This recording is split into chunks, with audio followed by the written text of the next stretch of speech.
No, direi. Metodo empirico quanto efficace per determinare l'inizio della vendemmia. Qui siamo nel Trevigiano, tra San Biagio e Ponte di Piave, dove macchine e uomini inizieranno a staccare i grappoli dalla prossima settimana.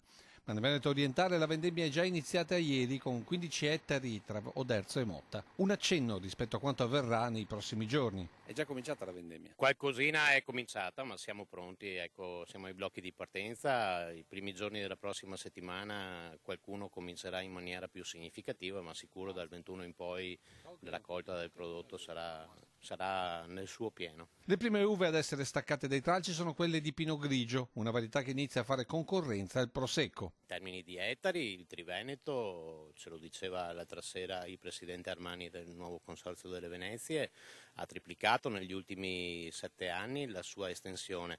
Dai 10-11 mila ettari ci siamo posizionati in una estensione di 32 mila ettari circa, una varietà che sposa il gusto internazionale, però sappiamo che non il nostro, perché per oltre il 70% va all'estero. Perché i nostri viticoltori, sebbene sappiano che il Prosecco sia attualmente il prodotto vincente, puntano a diversificare. Un'azienda, diciamo, dal mio punto di vista, non può vivere solo di monocoltura. Cioè non si può vivere solo di Prosecco?